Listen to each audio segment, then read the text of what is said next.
할 수가 없구나 하면서 염려하는 대신 하나의 소망이 뭐냐면 쉴 수 있는 날이구나 막 이렇게 생각했습니다.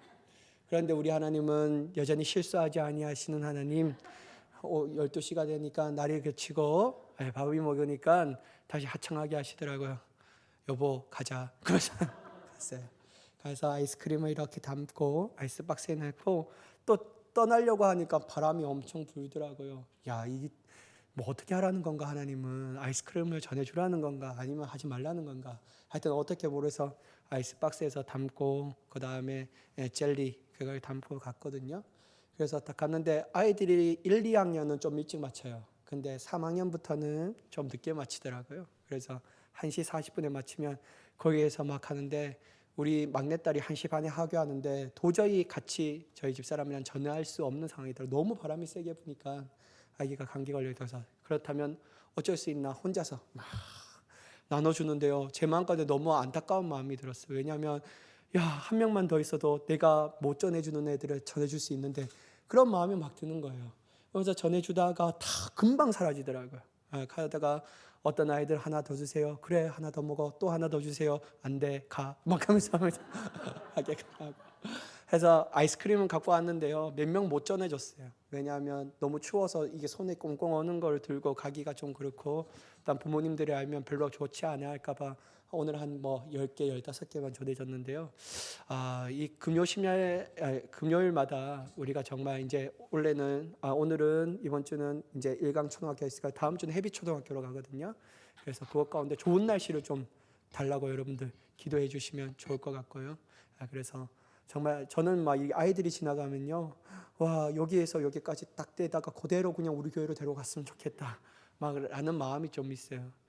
저는 이제 그 1주, 2주, 3주는 어디 가냐면 일강중학교로 가려고 해요. 그래서 일강중학교 가서 전할 때 저는 하는 종목이 우리는 어떻게 거기 한 명만이라도 우리 교회가 좀 있으면 관계해서 전도를 하면 좀 좋을 것 같은데 그게 없으니까 제 마음 가운데는 우리가 지금 이 카페를 안 하잖아요. 그래서 스터디 할 수 있도록 그걸 좀 안내해서 아이들이 시험 기간에든지 언제든지 여기 와서 공부하고, 일단 차나 이런 거는 좀 우리가 접대할 수 있고, 그럼 저기에 있다가 거의 10시 되면 이제 제가 차를 가지고 아이들 집에 먼 애들은 좀 태워주고 이런 마음이 좀 드는데, 하여튼 여러분들 기도해 주셔서 그러한 아이들이 좀 올 수 있도록 많이 좀 기도해 주시기 바랍니다.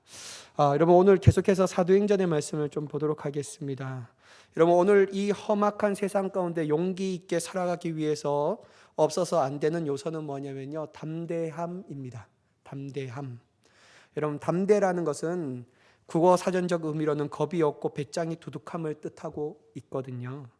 여러분 세상의 이치를 보더라도 성공한 사람들의 특징 가운데 바로 담대하였다라는 것이죠. 여러분 세상에 성공하는 사람들, CEO들을 잘 보면요, 정말 담대한 사람들이 많은 것 같아요. 우리 같은 사람들은 진짜 여러분 세상 말로 쫄 보여서 이걸 해야 될까 말까 하다가 시기 놓쳐갖고 우리는 그냥 보고 있는데, 그 사람들은 강력하게 막 담대함을 통하여서 막 투자하고 막 이렇게 하는 거예요. 그러니까 그 사람들은 성공하는 것이 많이 있다라는 것이죠. 새로운 분야에 개척하고 과감하게 투자할 수 있는 사람들의 특징이 뭐냐면요, 아주 담대한 사람들이에요. 제가 정주영 씨의 그걸 한번 봤거든요. 정주영 씨가 그렇게 정말 얼마 되지 않은 북한에서 내려와서 정말 얼마 되지 않은 자본금으로 지금 굴지의 대기업을 이뤘잖아요. 그 대기업을 이루기 위해서 그 사람이 얼마나 담대했는지 딱 본데, 이거는 좀 상관없지만 그 사람이 직원들에게 하는 말이 있대요.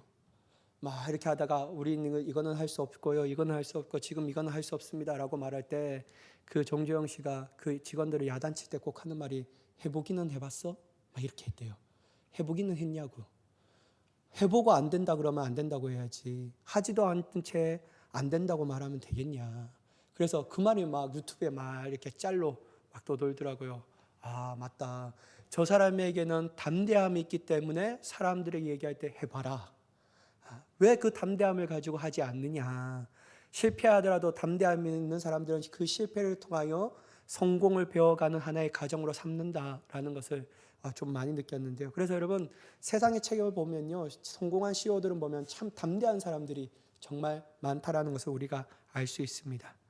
물론 여러분, 무모한 담대함은요, 어떤 부작용을 낳냐면요, 사람을 교만하게 만듭니다. 무모한 담대함은 사람을 교만하게 만들어요. 자기가 세상에 제일 잘난 줄 알고 살아가는 사람들로 되죠. 그러니까 여러분, 교만함과 제일 잘났다라고 생각하는, 잘난 척을 하는 사람들은 이 무모한 담대함을 가진 사람들인데요, 이 사람들이 실패할 수밖에 없는 이유가 뭐냐면요, 사람들의 충고와 진심 어린 말을 듣지 않습니다. 잘 듣지 않아요. 경청하지 않는 거예요. 여러분, 담대함은 정말 중요한데요, 무모한 담대함과 정말 중요한 담대함을 좀 구별하면서 우리가 생각하며 나아가야 한다는 것이죠. 그래서 담대함을 가져더라도 그 상황과 환경을 제대로 파악할 수 있는 담대함, 또한 사람들의 말을 또 잘 듣고 경청할 수 있는 이 담대함이 정말 우리로 교만하지 않게 하며 우리로 하여금 정말 그 모든 것들을 해내갈 수 있는 원천의 힘이 된다라는 것입니다. 제가 말하는 것은 세상이고요, 성경에서도 담대함이라는 것이 너무 중요한 단어거든요. 근데 여러분, 성경에서 담대하라, 담대함 이런 것 떠나면 누가 가장 먼저 떠오르세요? 저는 이 담대하라라고 말하면 어떤 성경의 인물이 가장 먼저 떠오르냐면요, 요수아였어요. 요수아. 여러분, 애굽에서 출애굽 시키며 가나안 땅으로 인도하던 하나님의 사람인 모세가 죽게 되자 그 뒤를 이을 사람이 바로 요수아였습니다. 여러분, 한번 생각해 보세요. 모세를 뒤를 이어 민족의 지도자, 가나안 땅으로 인도할 하나님이라고 생각하면요, 개인에게 있어서는 큰 영광이라는 거예요. 개인에게 있어서는 큰 영광인데요, 한편으로는 정말 특출한 이 모세라는 걸쭉한 인물 뒤에 이을 후계자라고 생각하면요, 너무 부담스러운 거예요. 어떤 제 목회 선배들이, 저보다 많은 선배들이 하는 말이, 정말 목회를 잘하다가 다른 교회로, 큰 교회로 간 그 목사님의 교회에 가면 잘해도 본전이다, 잘해도 본전이야, 막 이렇게 얘기하고요, 아주 죽을 써고 정말 교회가 어려운 그 목사님이 다른 데로 가고 그 교회 가도 본전만 해도 잘한다라는 칭찬을 받아요. 그러니까 여러분, 이게 물론 세상에 이게 이치겠지만, 여러분, 이 요수아조차도 이 특출한 모세의 인물을 생각할 때마다 얼마나 부담스럽겠습니까? 내가 이제부터 이 이스라엘 백성들을 이끌고 가나안이라는 목적지를 향하여 가야 되는데, 내가 과연 모세처럼 하나님의 뜻을 잘 분별하며 갈 수 있을까? 내가 어려움을 만나도 하나님이 주신 지혜로 이 한 명도 탈락하지 않으며 잘 이끌어갈 수 있을까? 여러분, 이게 어찌 부담이 되지 않을 수가 있겠냐라는 거예요. 그러나 여러분, 그에게 부당함과 두려움, 걱정이 가득했습니다. 이러한 그에게 여러분, 하나님께서는 요수아 1장 9절에 다음과 같이 말하는데요, 강하고 담대하라, 두려워하지 말며 놀라지 말라, 내가 어디로 가든지 내 하나님 여호와가 너와 함께 하느니라. 여러분, 하나님께서 요수아의 마음을 잘 알고 있었습니다. 여러분, 하나님은, 저는 이래서 너무 하나님이 좋은 것 같아요. 하나님은 모세를 이어 요수아를 후계자로 삼았거든요. 점 찍었어요. 그리고 다음 날부터 요수아가 그것을 이스라엘 백성들 데리고 가야 할 것도 알았습니다. 그러면서 하나님께서 탁 던져주면서, 너 모세를 통하여 많이 배웠지? 그러니까 너 가봐 라고 말한 게 아니에요. 안 그래도 부담스러운데 하나님이 너 혼자 가봐, 너 많이 배웠지 않니? 라고 생각하면서 그 학습적인 것으로 인해서 잘하면 될 거야 라고 말하면서 혼자 보냈더라면요, 이거 정말 생각할 때마다 하나님이 너무 저는 부담스러울 것 같다라는 생각이 듭니다. 근데 하나님이 뭐라고 얘기하냐면요, 요수아의 마음을 잘 알기 때문에, 요수아야, 무섭고 두려워하지 마, 강하고 담대하라, 막 이렇게 얘기하는 거예요. 그러니까 여러분, 하나님께서 딱 나타나셔서 요수아에게 두렵고 떨고 무서워하고 있는 요수아에게, 요수아야, 강하고 담대해, 두려워하지 말고 무서워하지 마, 내가 어디로 가든지 내가 너와 함께 할 것이야 라고 말한다면요, 요수아가 그 말씀을 받은 즉시로 두려운 마음이 있겠냐라는 거예요. 무서워할 마음이 있겠냐라는 거예요. 오직 하나님께서 대 앞에 전제적으로 말하는 강하고 담대하라는 이 말씀이 그의 마음 가운데 큰 힘이 됨을 통하여서 내일 또 강하고 담대함으로 일어나 그 민족을 이끌고 가나안 땅이라는 곳으로 향하여 나아갈 수 있게 된다는 것이죠. 근데 여러분, 저는 여기까지 보면서 물론 동일하게 담대하라라는 것도 세상의 모든 사람들이 힘들어하는 사람들에게 강하고 담대해라고 말한 것이도 있고요, 일단 성경에서 강하고 담대하라라고 말하는 것인데, 이 두 가지의 차이점이 도대체 무엇일까 곰곰이 생각해 봤어요. 그러면서 제 마음 가운데 감동이 왔던 것 첫 번째가 뭐냐면, 세상 사람들은 어려운 사람에게 뭐라고 하냐, 야, 강하고 담대해야지, 야, 괜찮아, 특별히 남자들이 군대 가기 전에 담대해. 뭐 다 하는 걸 그러면서 막 하는 거예요. 근데 여러분 정작 군대 가는 그 사람은 혼자 가야 되는 거 아닙니까? 누가 같이 따라가 주겠냐라는 거예요. 아빠가 강하고 담대하라 막 이러는데, 아빠 그러면 나랑 같이 육군 훈련소에 같이 가는 겁니까? 막 이렇게 하면 그렇게 갈 수는 없고 막 이렇게 얘기해야 되지 않습니까? 누가 여러분 같이 따라가 줄 수 있냐라는 거예요. 여러분 세상 사람들은요, 힘들어하는 사람들에게 강하고 담대하라고 말할 때는 그건 뭐냐면 위로하는 말, 정말 잘 되기를 원하는 말로 강하고 담대하라는 거예요. 근데 차이점이 뭐냐면요, 혼자 가야 되는 거예요. 그 사람은 홀로 가야 되는 겁니다. 자기가 해야 하는 거예요. 어려운 문제 앞에서 강하고 담대하는 것은 같이 가줄 수는 없지만 그래도 말로써 위로해 줄 수는 있지만 결국은 결과는 뭐냐면 자기가 홀로 가야 하는 거예요. 근데 여러분 성경에서 말하는 강하고 담대함은 그렇지 않다라는 거예요. 여러분 요 말씀을 좀 제대로 한번 우리가 좀 보면요, 요수아 1장 9절을 한번 성경책에 있는 분들은 한번 펴보시면 어떤 말씀이 있냐면요, 첫 번째 전반부는 뭐냐면 강하고 담대하라, 두려워하지 말며 놀라지 말라, 이게 전반부예요. 근데 여러분 하나님께서 강하고 담대하라, 두려워하지 말며 놀라지 말라라고 말한 다음에 야 이제 됐지 막 이렇게 얘기한 것이 아니고요, 그 후반부에 뭐라고 얘기하냐면요, 내가 어디로 가든지 내 하나님 여호와가 누구와 함께 있다고요? 너와 함께 있다라는 거예요. 이게 다르다라는 거예요. 사랑하는 여러분, 세상의 사람들은 두려워하지 말고 강하고 담대하라고 말합니다. 근데 결국은 혼자 가야 하는 거예요. 어려운 일도 혼자서 헤쳐나가야 한다라는 겁니다. 그래서 여러분 결국 그 어려운 문제일 때 정말로 죽을 똥살똥, 때로는 쓰러지고 넘어지고 어떤 사람은 자기의 생명을 포기하는 그 정말 비극적인 상황도 맞게 되잖아요. 근데 여러분 하나님께서 강하고 담대하라라고 말씀하실 때 세상과 다른 강하고 담대함이 뭐냐면요, 너 홀로 가라는 게 아니에요. 하나님이 내가 어디로 가든지 내가 너와 함께 할 것이다. 이게 다르다라는 거예요.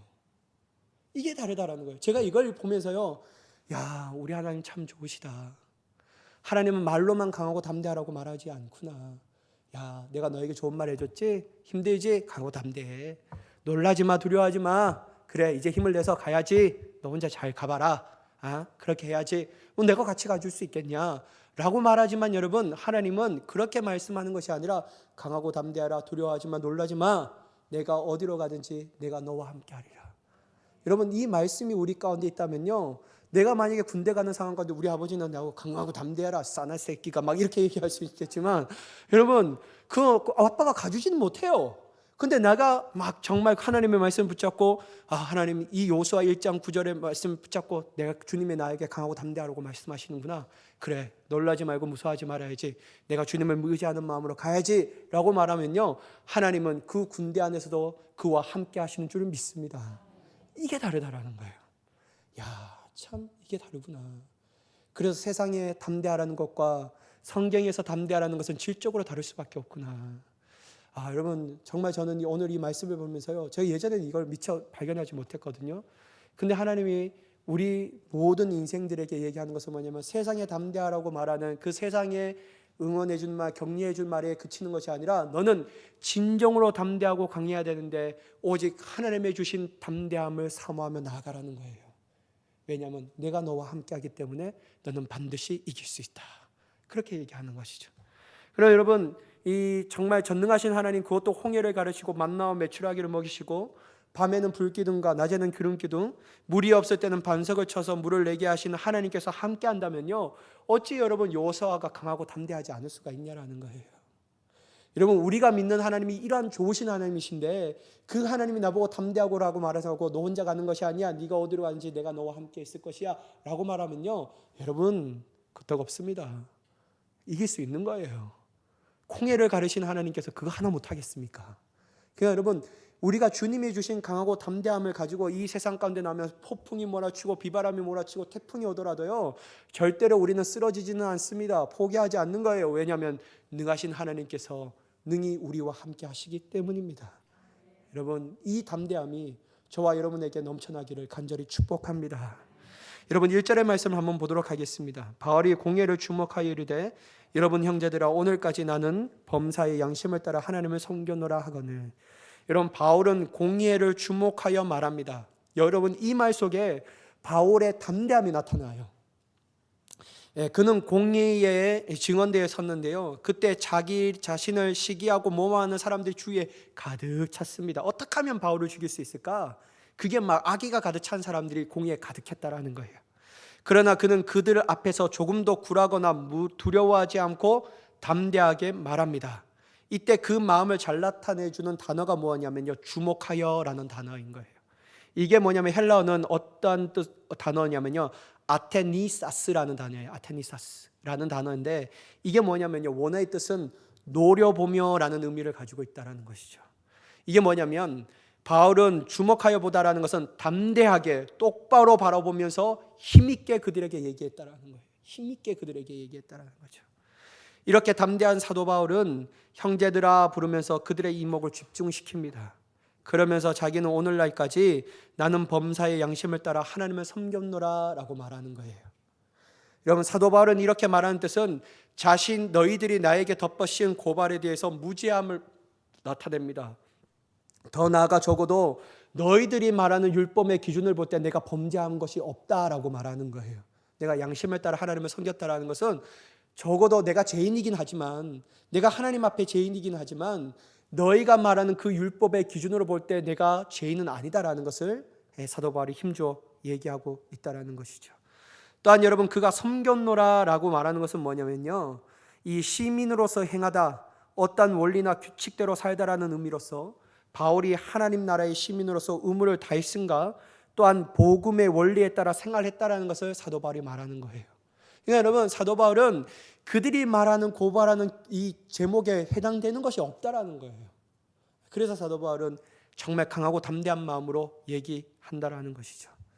그때 여러분, 이 사도 바울이 이런 얘기를 할 때 2절과 3절에 누가 등장하냐면 대제사장 아나니아가 등장합니다. 여러분, 2절과 3절에 한번 보시면 대제사장 아나니아가 바울 곁에 서 있는 사람들에게 그 입을 치라 명하니 바울이 이르되 해치란다미여 하나님은 너를 치시리로다. 내가 나를 율법대로 심판한다고 앉아서 율법을 어기고 나를 치라 하느냐 하니.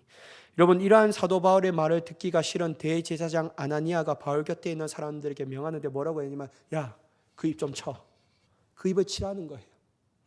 여러분, 여기서 등장하는 대제사장 아나니아에 대해서 주석가들이 얘기하는 게 뭐냐면요, 그가 기원 후 48년부터 58년까지 대제사장으로 군림한 제사장이었다라고 말합니다. 그는 대제사장이었지만 그에 대한 평가가 뭐냐면요, 잔인함과 탐욕으로 유명했다라고 해요. 특별히 여러분, 유대 역사학자 요세푸스에 의하면 그는 분반 제사장들로부터 10분의 1세를 몰수하여 재산을 축적하였고, 일단 반면에 로마 고관들에게는 아낌없이 뇌물을 바쳤다는 인물이라고 평가하고 있더라고요. 이렇듯 아나니아라고 말할 때는 탐욕적이고 술수에 능한 자였으며 그의 친로마 정책으로 인하여서 유대인 국수주의자들에게는 아주 미움을 받았습니다. 난폭한 성격의 소유자인 아나니아는 바울의 저런 당당한 태도에 흥분하기 시작했다라는 거예요. 그래서 곁에 있는 사람들에게 입을 치라는 거예요. 말하지 못하도록.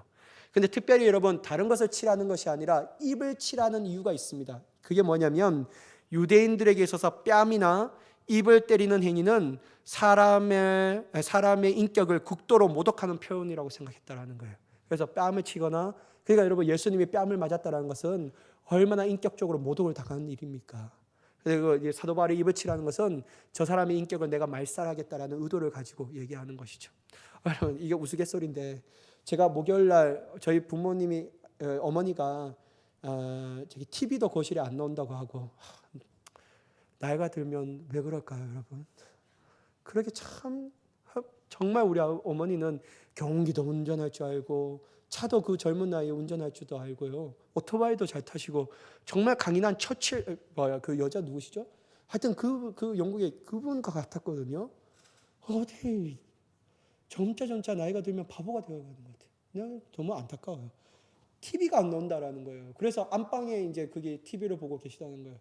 근데 또 전화가 왔는데 뭐냐면 어머니가 이게 귀가 잘 안 들리기 때문에 보청기를 끼시는데 꿈에 잣을 깨무는 꿈을 꿨대요. 근데 자기도 모르게 이 보청기를 깨물어 버리는 거야. 자신 줄 알고. 그러니까 내가 얼마나 가슴이 답답해요. 올라가 봐야 되는데, 여러분 죄송합니다. 제 나이가 얼마 안 됐는데 이제는 안동 갔다 오면 너무 피곤한 거예요. 와, 이게 안 되더라고, 잘 회복이. 그래서 어쩌지 그래도 막 새벽 기도 끝나고 안동을 막 갔어요.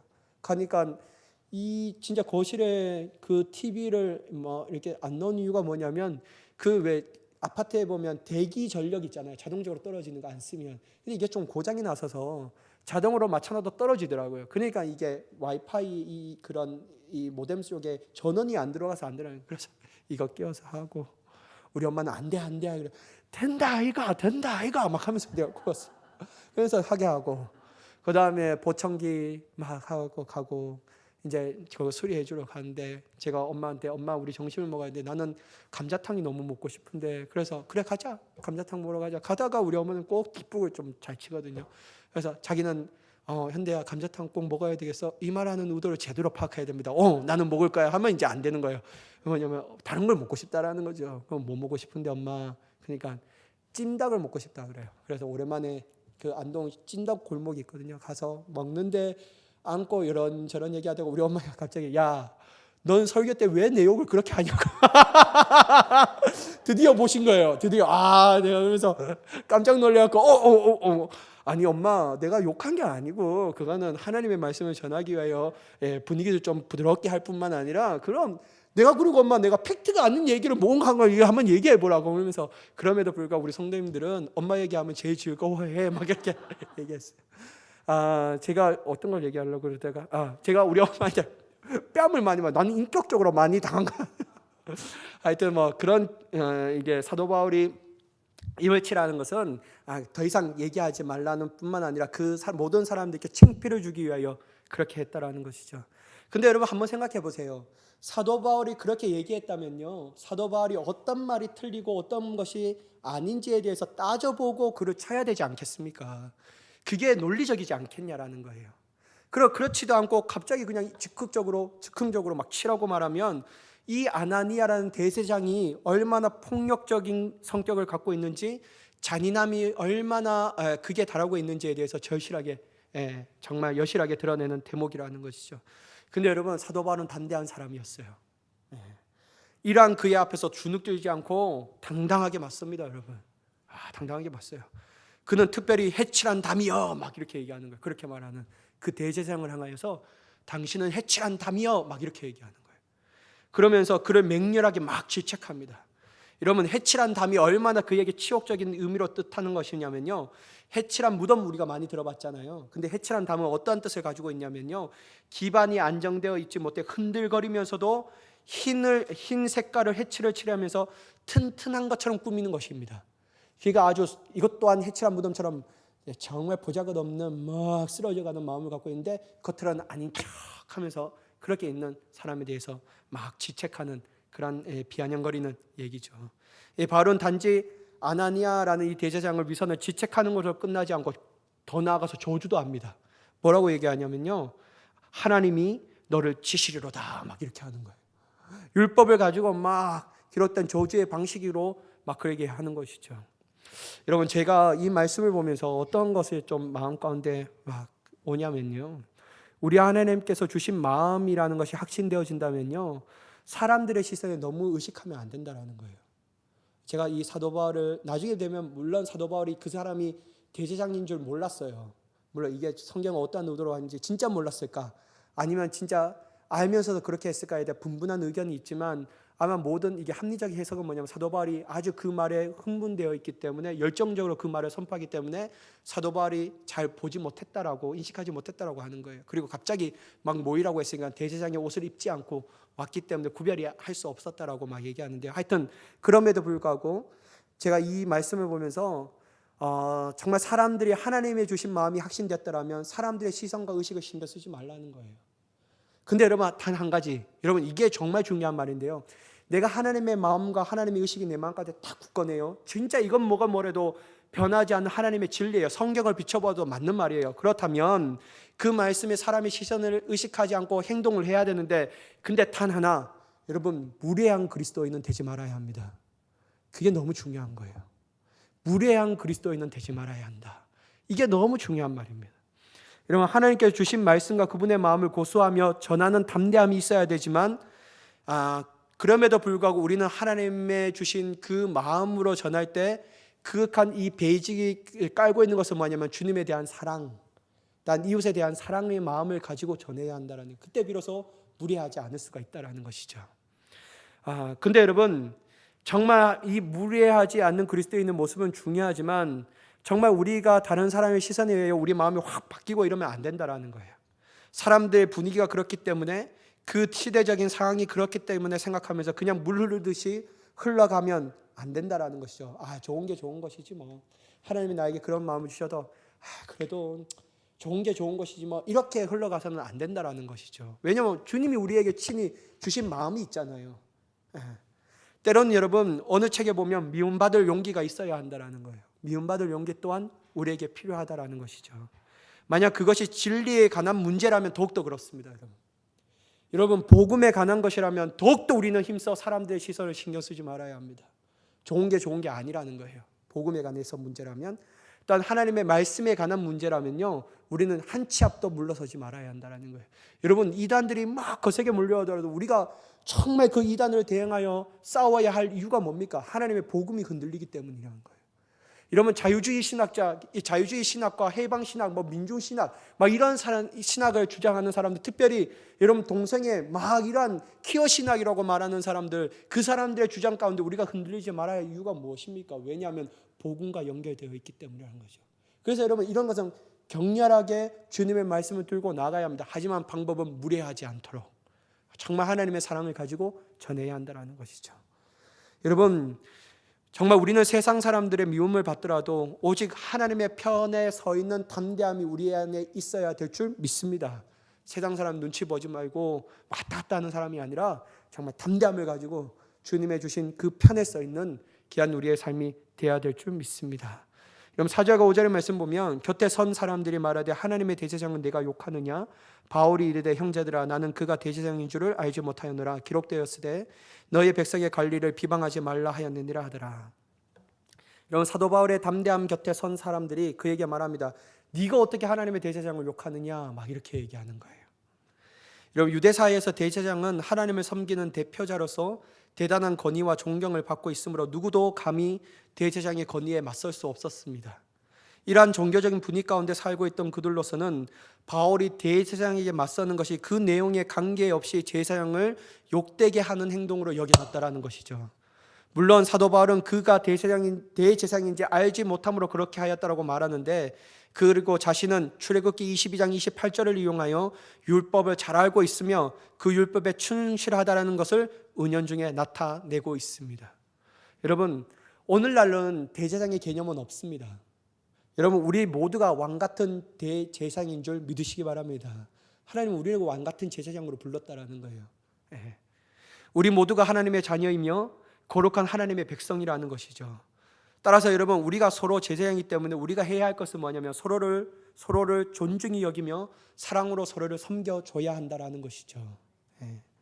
저는 오늘 이 말씀을 읽으면서 드는 생각이 있는데, 과연 아나니아라는 인물이 어떤 성격의 사람인지, 어떤 일들을 하고 있는지 그 주위의 사람들이 몰랐을까라는 생각이 듭니다.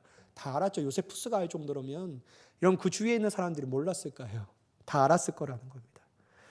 여러분, 만약 그들이 대제사장인 아나니아가 행한 모든 것을 알고 있었더라면 아무리 대제사장이라고 하지만 그것보다 더 위에 둬야 할 것은 하나님의 말씀과 그분의 뜻이 아니겠습니까? 대제사장이 무슨 직분이 중요한 거냐는 거예요. 하나님의 말씀을 비춰보면 아무것도 아닌데, 하나님의 말씀에 있기 때문에 그 말씀대로 행하는 대제사장이 중요한 거지. 대제사장으로 인하여서 그것 때문에 모든 사람들을 향한 비판과 비난을 받지 않고 엄한 회개의 촉구함을 받지 않는다면요, 여러분, 도리어 그가 대제사장이 인함고로 그에게는 더욱더 큰 아픔이라는 거예요. 여러분, 그건 중요치 않습니다. 여러분, 오늘 우리는 목사이기에, 장로이기에, 권사이기에, 집사이기에 그러한 직분을 받았기 때문에 어떤 사람들의 책망과 비판으로 자유로울 수 있다고 생각하면 안 된다는 거예요. 여러분, 목사도 장로도 권사도 집사도 성도도 하나님의 말씀에 어긋나는 행동을 한다면 누구든지 예외 없이 책망을 받아야 합니다. 그건 당연한 거예요, 여러분. 여러분, 왜냐하면요, 다윗을 한번 생각해 보세요. 여러분, 다윗은 하나님 앞에 기름 부음 받은 자였습니다. 하나님 앞에 세움을 받은 사람이었어요. 하나님께서 그가 다윗의 왕으로 삼아주었던 거예요. 특별히 여러분 다윗의 왕은 제의적인 개념도 같이 했던 사람이었다라는 거예요. 제사도 같이 드릴 수 있는 위대한 특권을 받았던 사람이었다라는 거예요. 근데 여러분 다윗이 밧세바를 범했을 때 아무도 그가 왕이고 그가 직접 예배를 제사를 집례할 수 있기 때문에 아무도 그의 권위에 항거하지 못하고 대항하지 못하고 그냥 침묵했다라면 그것은 다윗에게 정말로 처절한 아픔으로 다가왔을 겁니다. 여러분 생각해보면 다윗이 어떻게 회개할 기회를 얻겠습니까? 못 얻었잖아요. 근데 여러분 다윗에게 누가 있었냐면요, 나단 선지자가 있었다라는 거예요. 나단 선지자는 왕이었고 정말 제의적인 제사적 개념을 국민들에게 백성들에게 행했던 다 위대한 다윗이었음에도 불구하고 하나님의 말씀이 그의 삶 가운데 더 우위가 있었기 때문에 그는 자신의 죽음을 감당하면서까지도 나아가 왕이시여 당신이 이러한 죄를 범하였습니다. 당신이 바로 그입니다. 막 이렇게 얘기하는 거예요. 그때 여러분 다윗은 어떻게 했냐면요, 겸손하게 주님의 말씀 가운데 무릎을 꿇었다라는 거예요. 사랑하는 여러분, 제가 말씀드리는 것이 있습니다. 뭐냐면요, 어떠한 누구보다도 어떠한 직분도 하나님의 말씀 가운데 앞설 수는 없다라는 거예요. 여러분 우리에게 줬던 직분은 너무나도 소중한 겁니다. 목사, 장로, 권사, 집사, 선교사님 이런 모든 게 다 직분이 중요한 거예요. 나는 이게 중요치 않다라고 말하는 것이 아닙니다. 하지만 우리가 꼭 생각해야 될 것은 뭐냐면요, 하나님의 말씀 앞에서는 겸손해져야 한다는 거예요. 누구든지 예외 없이 하나님의 말씀 가운데 벗어났다라면 작은 아이로부터도 책망을 받아야 한다는 거예요. 여러분 이건 너무 중요한 말입니다. 그러므로 여러분 우리가 높아지면 높아질수록 우리는 더욱더 주님 앞에 겸손한 자로 세워지는 자가 되어야 될 줄 믿습니다. 그럴 때 여러분 우리가 하나님 앞에 놀라운 은혜를 받게 될 수 있다는 것이죠. 근데 여러분 단 하나의 원칙이 있는 거예요. 뭐냐면 개인적인 성격과 성향으로 사람을 책망하면 안 된다는 겁니다. 그게 여러분 우리의 기준이 될 수는 없다는 거죠. 또한 한 사람을 무너뜨리기 위한 책망과 비판은 진짜 옳지 못한 태도입니다. 그러나 분명히 하나님의 말씀에 거역한 행동을 한다면, 그가 하나님 앞에 죄를 짓고 있다면 그 사람이 어떤 사람이든 간에 우리는 선지자적 마음을 가지고 말씀을 가지고 그 사람에 대하여 하나님의 마음을 전해야 합니다. 그리고 어떤 그릇에 담아서 전해야 되냐면요, 사랑의 그릇을 담아서 전해야 한다는 거예요. 여러분 이 태도가 너무 중요합니다. 사랑의 그릇에 담아서 그 사람에게 전해야 하는 거예요. 왜 사랑의 그릇에 담아야 되냐면 내가 책망하는 것으로 인하여 그 사람이 망하기를 원하는 태도가 아니라 다시 살아나기를 원하는 태도로 전하고 있기 때문이죠. 여러분, 근데 여러분 웬만하면 하지 마세요. 좋지 않습니다. 제가요 이렇게 똑부러진 말을 한 사람 중에 마음이 안 상한 사람들이 없더라고요. 친구도 그렇고요. 근데 제 친구 중에는 한 명은 안 그래요. 우리 둘이는 막 서로 막 나단 선지가 되어서 많이 컸구만 막 이렇게 얘기하고 막 그러거든요. 근데 여러분 대부분의 사람들은 듣기 싫은 말 들으면요 미쳐버립니다. 그러니까 여러분 웬만하면 전하지 마세요. 근데 하나님이 나에게 그런 마음을 주셨다면요, 어느 정도로 기도해야 되냐면 한 번 해서 기도하면 안 됩니다. 수백 번 기도해 봐야 됩니다. 진짜 하나님이 이 말을 전하기를 원하십니까? 라고 기도해 봐야 되는 거예요. 그리고 전할 때도 아주 정확한 증거와 증언을 가지고 전해야 되고, 그리고 특별히 더 중요한 것은 뭐냐면요, 사랑의 마음을 가지고 전해야 될 줄 믿습니다. 여러분 사도 바울이 정말 하나님의 말씀의 뜻을 가지고 바리새인 그 사람에게 대제사장에게 전했다라는 것이죠.